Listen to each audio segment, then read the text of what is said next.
What would you do if you discovered that your marriage was just a bet?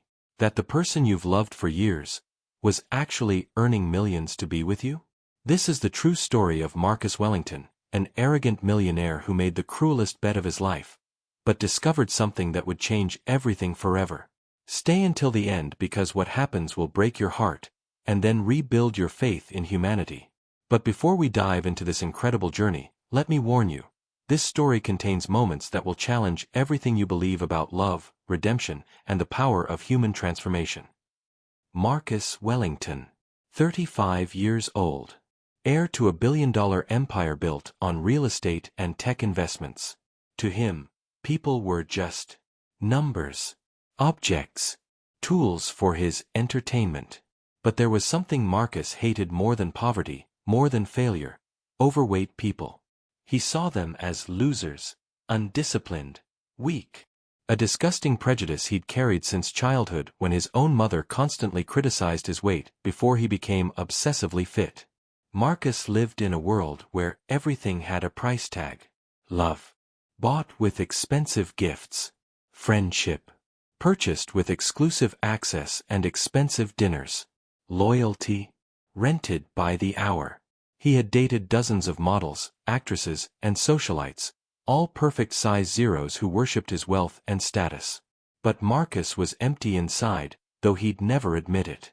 His relationships lasted months at most before boredom set in. It was a cold Friday evening at the most exclusive gentlemen's club in Manhattan. The Pinnacle Club, where membership cost more than most people's houses. Marcus was with his usual crowd: Richard Blackstone, oil heir; Jonathan Pierce, pharmaceutical dynasty; and David Chen, tech mogul's son. All equally hollow, all equally cruel, all desperately trying to fill the void in their souls with increasingly extreme entertainment.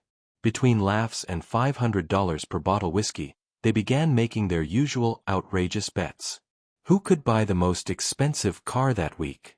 Who could get photographed with the most famous celebrity? These games had become their twisted form of bonding, wealthy sociopaths trying to one-up each other's callousness. "Gentlemen," Marcus declared, his arrogance dripping like poison, "I can make any woman fall in love with me within 6 months. Any woman, anywhere, anytime." "Any woman?" Richard challenged, a diabolic smile spreading across his face. He was the cruelest of the group, known for destroying people's lives just for entertainment. "Any woman," Marcus repeated confidently, taking another sip of his whiskey. That's when Richard spotted her across the street from the club's floor-to-ceiling windows. Sarah Campbell, 32 years old. Registered nurse at Manhattan General Hospital. Sarah weighed 280 pounds, but she had the kindest eyes you'd ever see. Eyes that had comforted dying patients, celebrated with new mothers, and stayed awake for 36-hour shifts because someone needed her care. Sarah was leaving Shakespeare and Company bookstore, her arms full of medical journals and classic literature.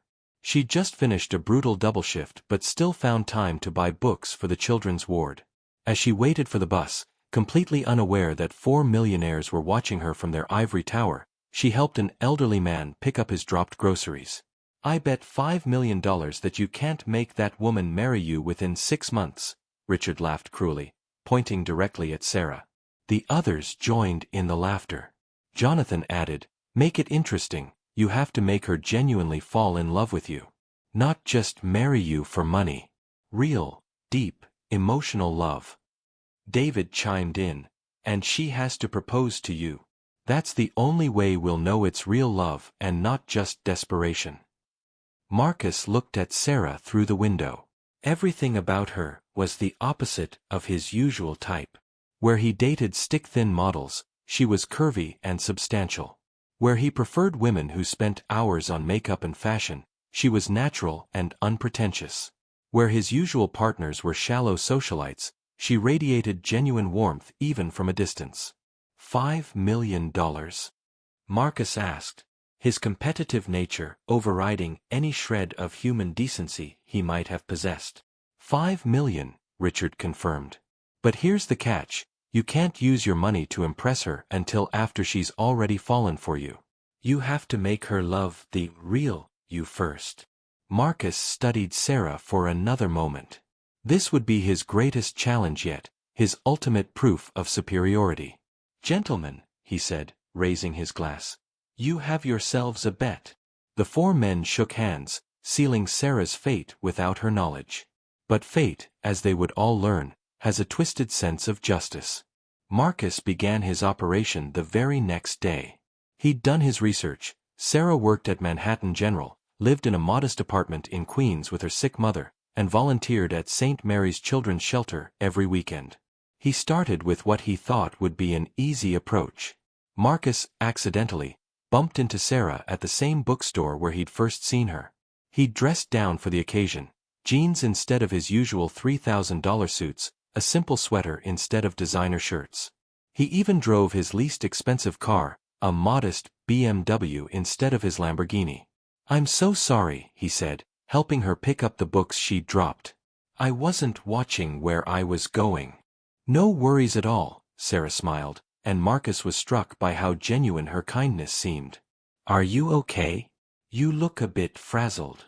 Marcus had planned to play the struggling artist angle, but something about Sarah's immediate concern for his well-being threw him off script.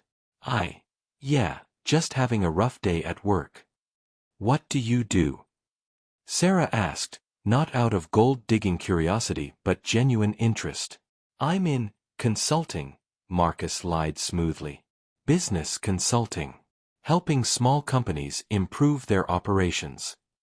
It wasn't entirely false. His company did acquire and improve smaller businesses, usually by gutting them and selling the pieces. They talked for 20 minutes about books, and Marcus discovered something unsettling. Sarah was intelligent. Not just smart, but genuinely brilliant. She'd graduated summa cum laude from nursing school, spoke 3 languages, and her knowledge of literature rivaled his Ivy League education. She recommended books he'd never heard of, discussed philosophy with depth and nuance, and showed a compassion that was completely foreign to his world. "I should let you get going," Sarah said eventually. "I'm sure you have important consulting to do." "Actually," Marcus found himself saying, "would you like to grab coffee sometime? I mean, if you're not too busy saving lives and reading every book ever written." Sarah laughed, a sound so pure and joyful that Marcus felt something strange in his chest. "I'd like that," she said. "I'm Sarah, by the way." "Marcus," he replied, and for the first time in years, he didn't mention his last name or his wealth. Just Marcus. Their first official date was at a small kaffa copyright in Sarah's neighborhood. Marcus had never been anywhere so normal. No champagne, no caviar, no celebrities at nearby tables. Just good coffee, homemade pastries, and conversation that lasted 4 hours. Marcus learned that Sarah worked night shifts to care for her mother, who had early-onset Alzheimer's. She'd given up a promising career in pediatric surgery to become a nurse because the schedule was more flexible. She volunteered at the children's shelter because she'd been in foster care herself until age 16. "I know what it's like to feel unwanted," Sarah explained. "Those kids just need someone to show them they matter." Marcus found himself sharing things he'd never told anyone. How his parents had essentially bought him love and attention instead of giving it freely. How he'd never had a real friend who wasn't motivated by his wealth. How sometimes he felt completely alone despite being surrounded by people. "Money doesn't buy happiness," Sarah said gently. "But it sounds like it bought you a lot of isolation." Over the following weeks, Marcus continued the charade. He rented a modest apartment in Sarah's neighborhood, claiming he was downsizing for financial reasons. He took the subway instead of his usual car service.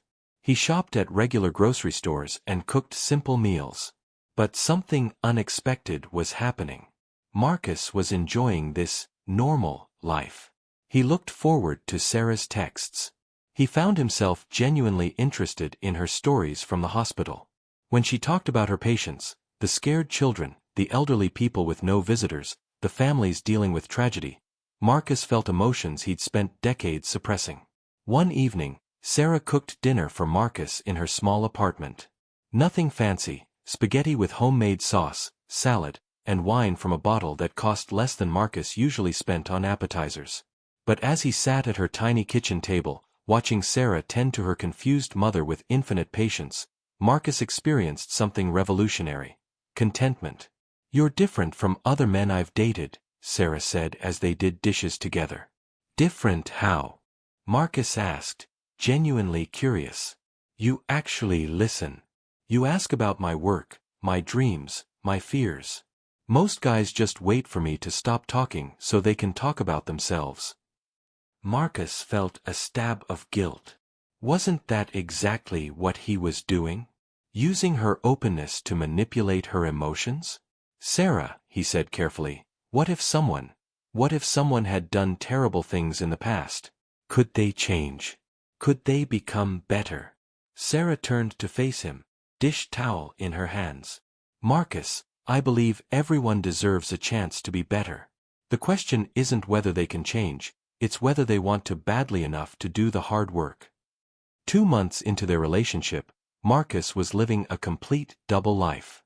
During the day, he managed his empire from his real office, attended board meetings, and made million-dollar decisions. But every evening, he became Simple Marcus, the struggling consultant who was falling genuinely, desperately in love. Sarah was transforming too. Marcus's attention and affection were giving her a confidence she'd never possessed. She started taking better care of herself, not to lose weight for him, but because she felt worthy of self-care for the first time. She bought new clothes that fit properly, started wearing makeup occasionally, and walked with her head held higher. "You make me feel beautiful," she told Marcus one night as they walked through Central Park. "You are beautiful," Marcus replied, and he meant it completely. Somewhere along the way, he'd stopped seeing her weight and started seeing her radiance, her kindness, her strength. But the deception was eating him alive. Every "I love you" felt like a betrayal. Every tender moment was poisoned by the knowledge of the bet.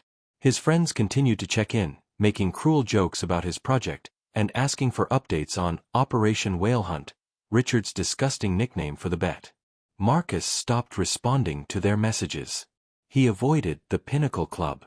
He threw himself deeper into the fantasy of being a better man, but the guilt was consuming him. One night, Sarah surprised him with something that nearly broke him completely. "Marcus, I've been saving money," she said, pulling out an envelope. "I know you're struggling with your consulting business, so I thought, maybe this could help you get back on your feet." Inside the envelope was $3,000 in cash, probably her entire savings. "Sarah, I can't take this," Marcus said, his voice breaking. "Yes, you can. That's what people who love each other do. They help each other. You've given me so much happiness, Marcus. Let me give something back." That night, Marcus lay awake staring at the ceiling. This beautiful, generous woman had offered him her life savings while he was deceiving her for a cruel bet worth more money than she'd see in a lifetime. Month 4 brought unexpected developments. Sarah's mother's condition worsened, requiring expensive treatment. Sarah worked extra shifts, exhausting herself to pay for medication and care. Marcus watched her run herself ragged and felt his carefully constructed walls crumbling. One night, he found Sarah crying in the hospital break room after losing a patient, a 7-year-old girl who reminded her of herself at that age. "She was so scared," Sarah sobbed. "She kept asking for her mommy, but her mother died in the same accident. She died alone, Marcus. No child should die alone." Marcus held her as she cried, feeling like the biggest monster who ever lived. Here was a woman who spent her life caring for others, who gave everything she had to help people, who loved unconditionally, and he was destroying her for a bet. "Sarah," he whispered, "you are the best person I've ever known." "I'm not that good," she sniffled. "I just try to do what's right." That's when Marcus realized something that terrified him. He didn't just love Sarah, he needed her. She'd become his moral compass, his reason for wanting to be better. Without her, he'd go back to being the empty, cruel person he'd always been. The terms of the bet required Sarah to propose to him, so Marcus began subtly planting seeds. He talked about how much he admired couples who'd been married for decades. He mentioned how beautiful commitment was. He even bought a ring, not with his unlimited wealth, but with money he'd earned from a small side consulting job he'd actually taken to make his cover story more believable. Month 5 brought the moment he'd been simultaneously hoping for and dreading. Sarah had planned a picnic in Prospect Park. Nothing elaborate, sandwiches, fruit, and lemonade on a blanket under an old oak tree. As they watched children play nearby, Sarah took his hand. "Marcus," she said, her voice trembling slightly, "I know this might seem fast, and I know we don't have much money, but I love you. I love you more than I've ever loved anyone. You've shown me what it feels like to be truly valued, truly seen." Marcus's heart was pounding. He knew what was coming. "I was wondering," Sarah continued, reaching into her purse, "if maybe you'd want to spend the rest of our lives together?" She pulled out a simple gold band, not expensive, but chosen with love. "Will you marry me, Marcus?" Marcus looked into her hopeful, loving eyes and felt his soul tear in half.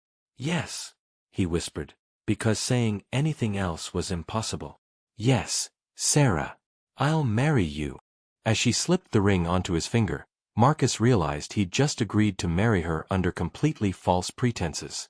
The woman he loved more than life itself had proposed to him, fulfilling the terms of a bet that would destroy her if she ever learned the truth.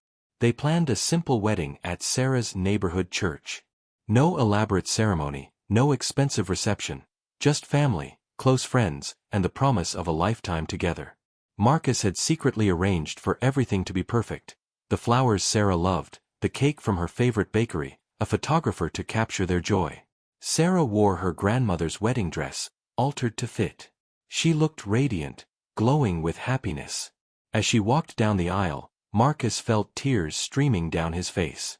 She was the most beautiful bride he'd ever seen, not because of how she looked, but because of the pure love radiating from her. During the vows, Marcus spoke from his heart. "Sarah, you've taught me what it means to love someone more than myself.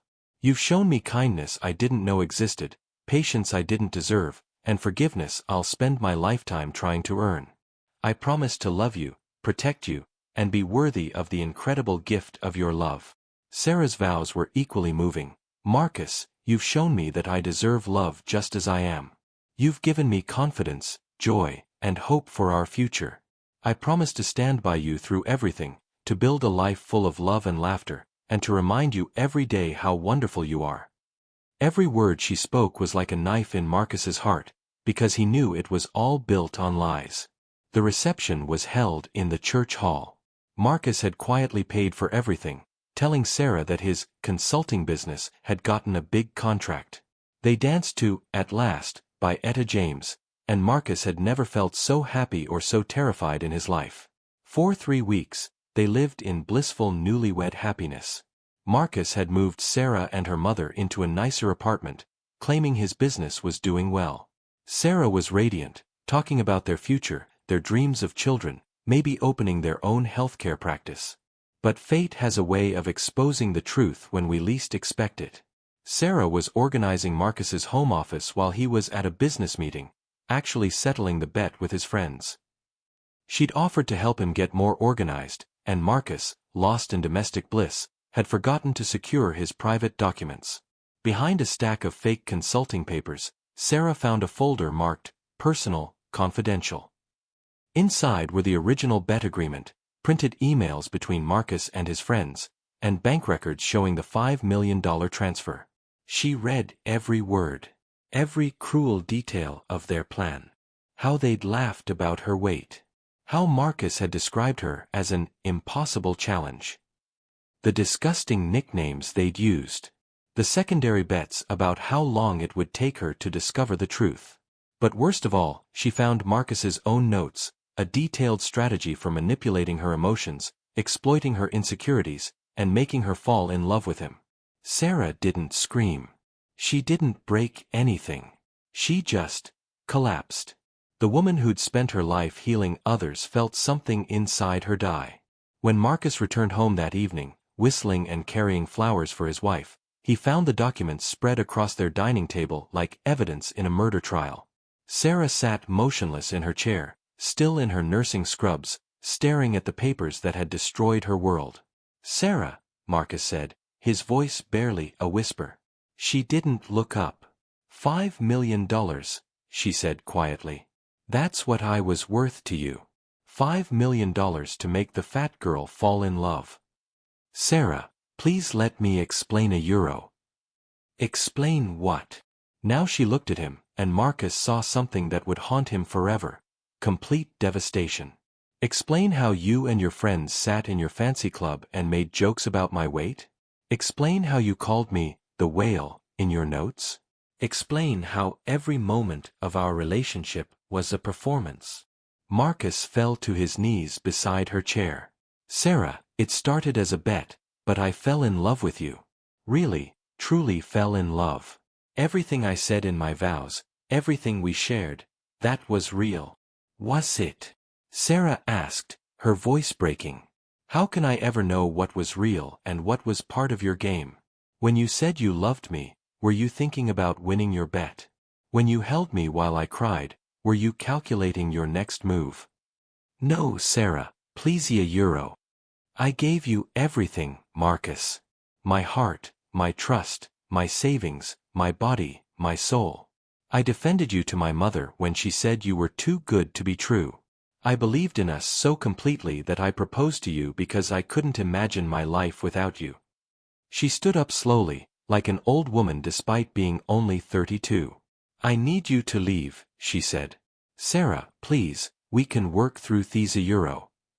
Get out, she screamed, the first time she'd raised her voice. Get out of my house, get out of my life, and take your blood money with you. Marcus tried to approach her, but Sarah backed away like he was a dangerous stranger. Don't touch me. Don't ever touch me again. I never want to see you, hear from you, or think about you for the rest of my life. She handed him a suitcase she'd already packed with his belongings. The marriage was fake, so ending it should be easy for you, she said with bitter finality. Congratulations, Marcus. You won your bet. Marcus spent that night driving around the city, calling Sarah's phone over and over until she blocked his number. He went to the hospital where she worked, but security removed him. He camped outside her apartment building until she got a restraining order. The $5 million felt like poison in his account. He'd won the bet, but lost everything that mattered. His friends congratulated him on his performance, not understanding that his pain was real. When he tried to explain that he'd genuinely fallen in love, they laughed and called it Stockholm Syndrome in reverse.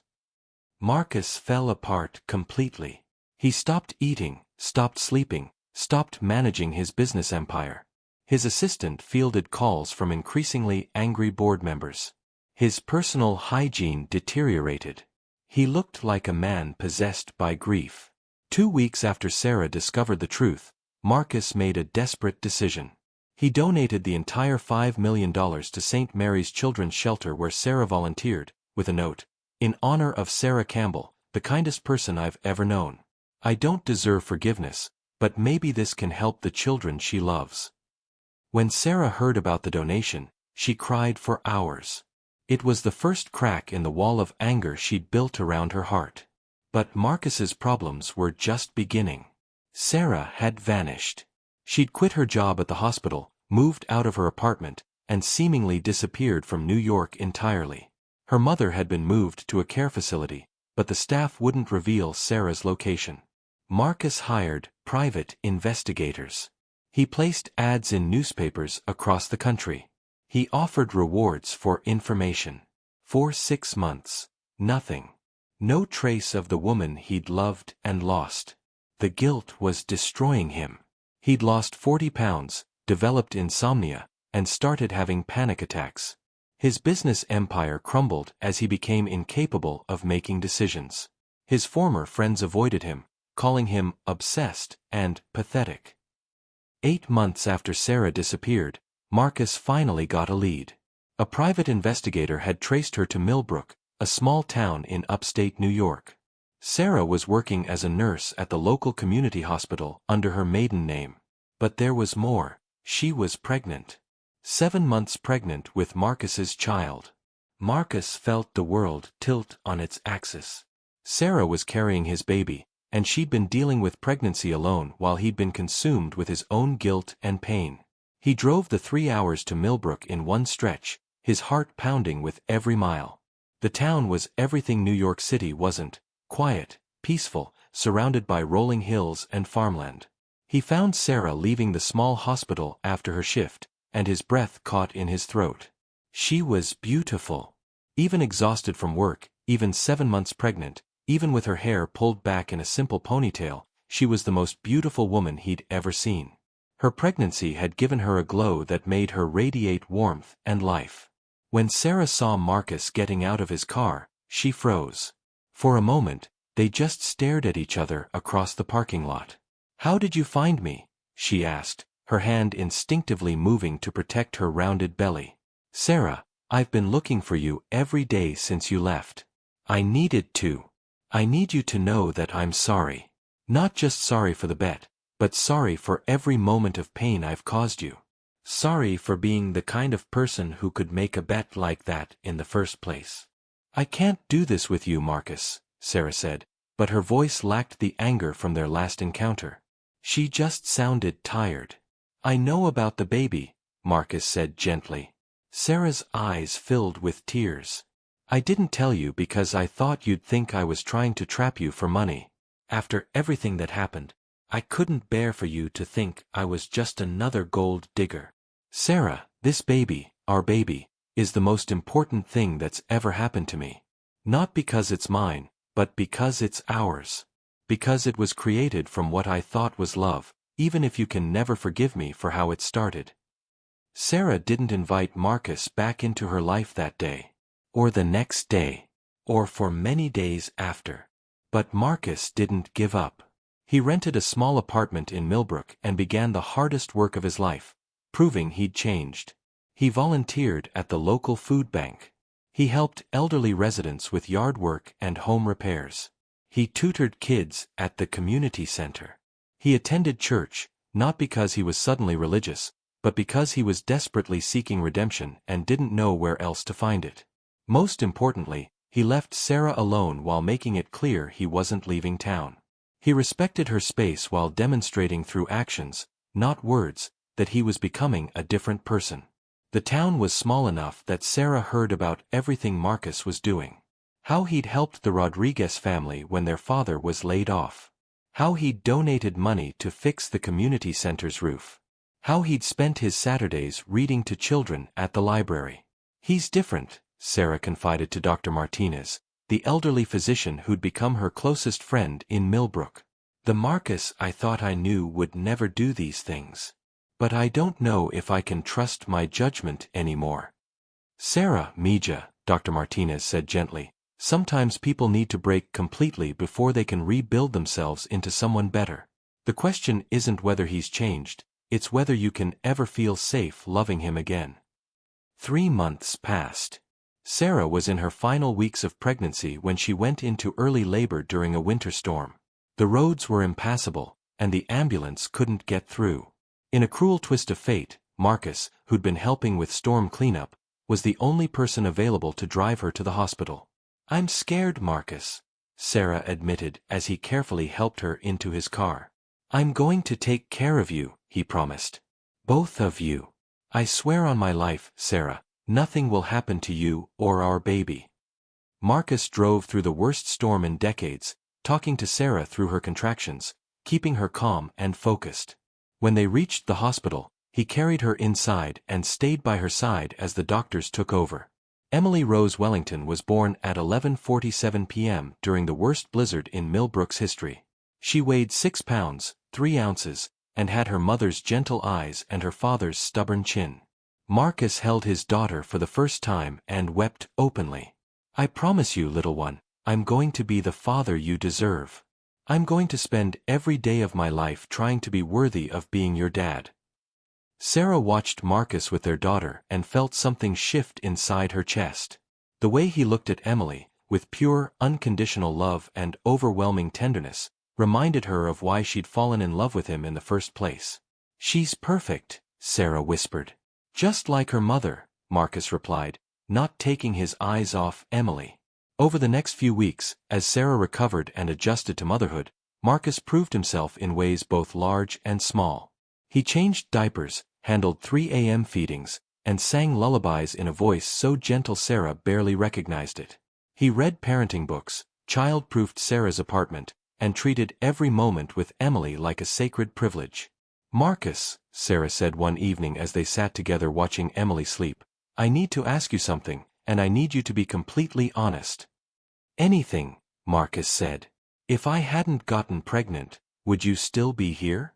Would you still be trying to win me back?" Marcus was quiet for a long moment. "Yes," he said finally. "Sarah, I fell in love with you before I ever knew about Emily. You changed me in ways I didn't think were possible. The bet was the worst thing I've ever done, but losing you was the wake-up call I needed to become someone better." Sarah studied his face in the dim light. "I want to believe you, Marcus. God help me, I want to believe you. But I'm so afraid of being hurt again." "I know," Marcus said. "And I know that words are just words after what I did. All I can do is show you, every single day, that you and Emily are the most important things in my universe." Sarah didn't immediately take Marcus back. Instead, she suggested something that surprised him: couples therapy. Not to get back together, but to learn how to co-parent Emily effectively while dealing with their complicated history. Dr. Jennifer Walsh, a therapist in the nearby town of Hudson, became their guide through months of difficult conversations. Marcus had to confront not just the cruelty of the bet, but the entitled, emotionally vacant person he'd been his entire life. Sarah had to work through her own trust issues and self-worth problems that had made her vulnerable to manipulation.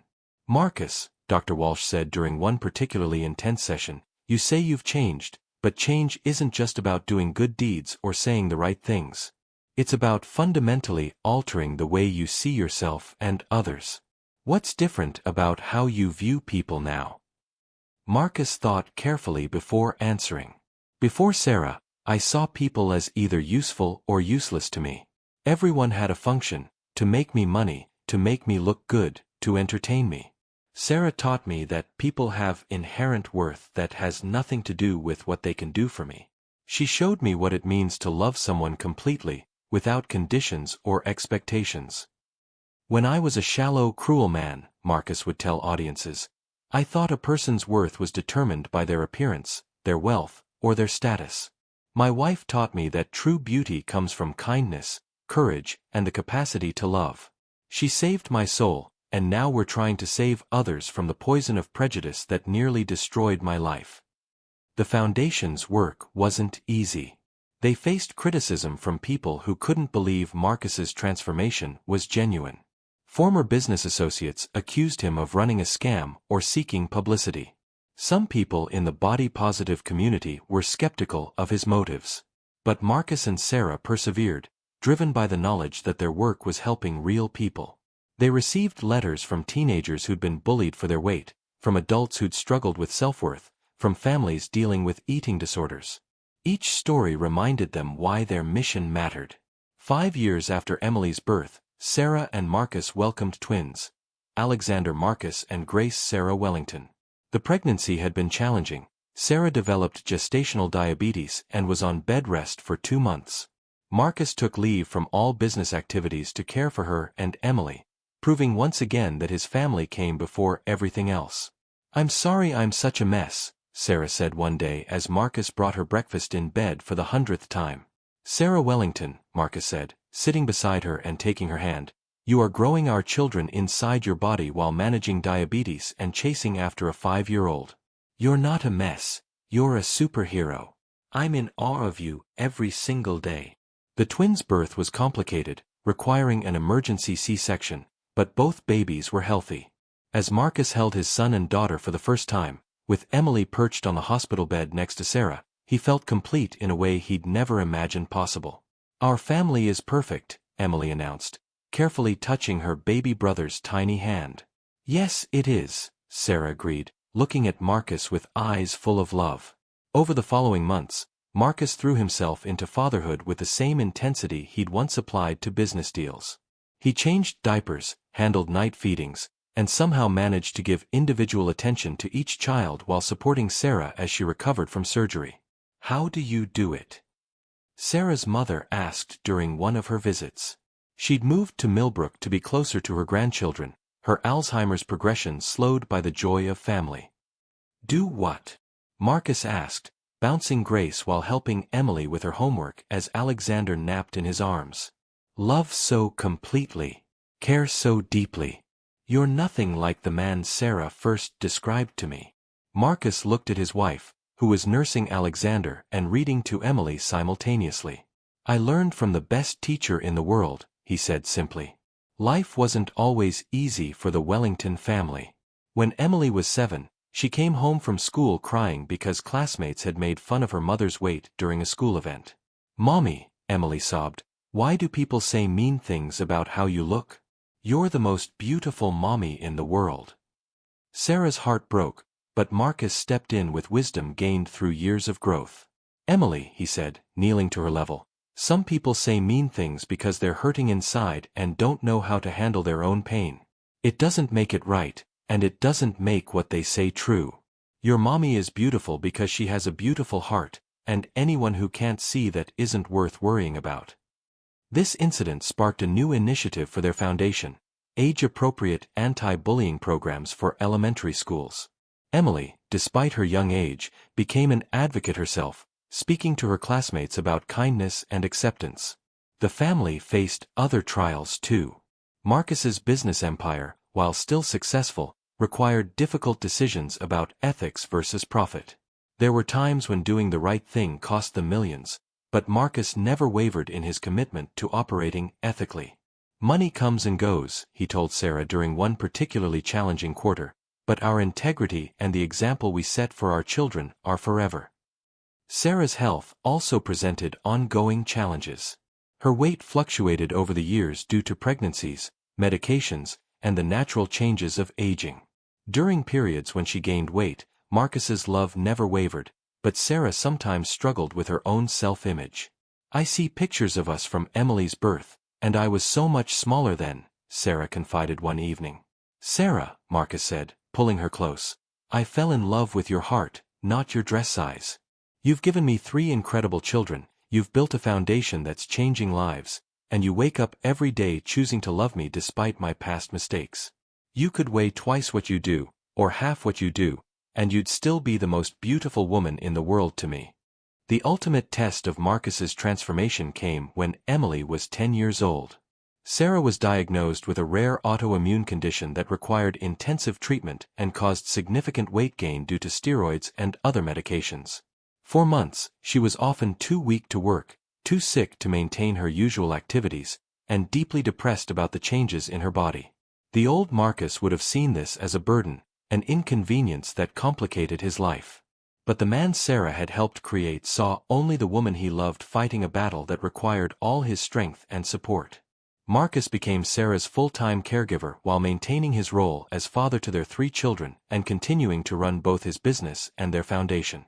He administered medications, helped Sarah with basic daily tasks when she was too weak, and held her when she cried about feeling ugly and useless. I don't know why you stay, Sarah said during one of her lowest moments. I'm not the woman you married anymore. You're exactly the woman I married, Marcus replied, brushing her hair as she lay in bed. You're brave, compassionate, stronger than you know, and the love of my life. Sickness and health, remember? I meant those vows this time. Marcus also had to explain to their children why mommy was sick and looked different.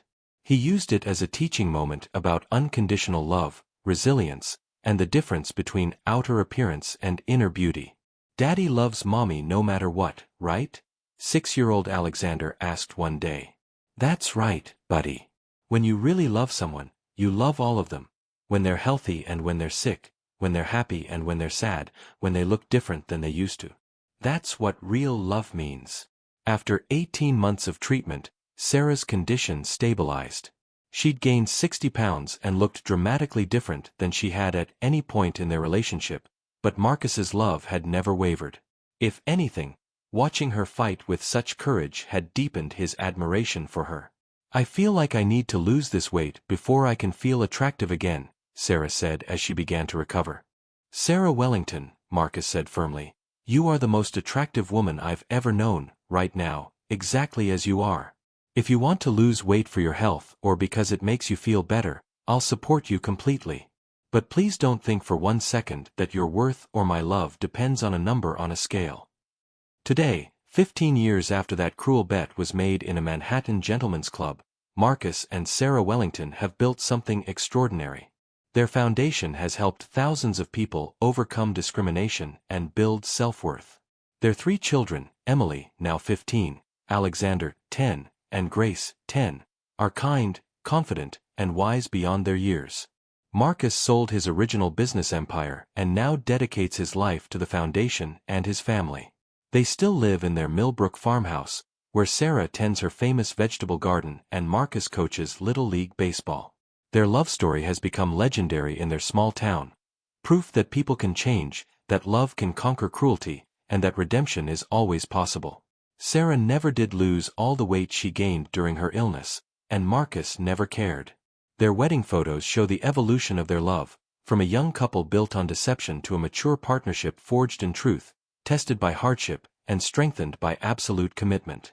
Do you ever wonder what would have happened if we'd met under different circumstances? Sarah asked Marcus on their 10th wedding anniversary, second marriage, but who's counting? Never, Marcus replied without hesitation. Because the circumstances that brought us together, even the cruel ones, made us who we are. They forced me to confront my worst self and choose to become better. They showed you that you deserved love and gave you the confidence to demand it. Would I change the pain I caused you? Absolutely. But would I change our story? Never. The Wellington family's story reminds us that love isn't about finding someone perfect, it's about choosing to love someone completely, flaws and all. It's about growing together, facing challenges as a team, and never giving up on the possibility of becoming better people. Marcus Wellington learned that true wealth isn't measured in dollars but in the depth of love we give and receive.